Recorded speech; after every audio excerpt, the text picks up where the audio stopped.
Turkey's president has told the EU it will not change its anti-terror laws in return for visa-free travel. "We'll go our way, you go yours," Recep Tayyip Erdogan said. Mr Erdogan was speaking a day after PM Ahmet Davutoglu, who largely negotiated the EU deal, said he was stepping down. Mr Davutoglu had also reportedly opposed Mr Erdogan's plan to give more power to the presidency. Mr Erdogan said the proposed constitutional changes were a national need, not a personal requirement. One of these is to allow Turkish citizens visa-free travel for short stays in the EU's Schengen area, which comprises 22 EU and 4 non-EU members. However, the EU wants Turkey to narrow its broad definition of extremism to match tighter EU standards. It is one of 5 EU criteria Turkey still has to agree to in order to meet the visa-free requirements.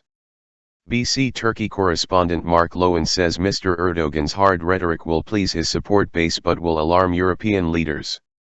If Mr Erdogan does not meet the EU requirements, the European Parliament and EU leaders will not vote on the visa waiver at the end of June and, our correspondent says, the whole deal could fall apart. Another part of the EU-Turkey deal had been to hold new talks on Turkish accession to the EU.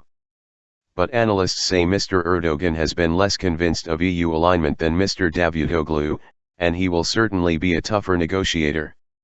On Thursday, Mr Davutoglu, who was handpicked by Mr Erdogan to succeed him as head of the governing AK party after Mr Erdogan was elected president in 2014, said he would not stand again as leader at an extraordinary party congress called for May 22. Our correspondent says Mr Davutoglu had not been the pliant PM Mr Erdogan had hoped for, and the resignation is a tightening of control by the president. The Prime Minister's unease with Mr Erdogan's plans to move to a presidential system, among other policies, had been evident in recent months. In his speech, Mr Erdogan dismissed those who believe that, as president, he should stand aside from party politics. He expressed his determination to put presidential reform to a referendum as soon as possible. He said, "The presidential system issue is not Recep Tayyip Erdogan's personal request. The place in which Turkey has arrived as a result of its experiences has created an urgent need for both the presidential system and the new constitution." Among those tipped as successors to Mr Davutoglu are Transport Minister Binali Yildirim, who is close to Mr Erdogan, and Energy Minister Berat Albayrak, who is the president's son-in-law.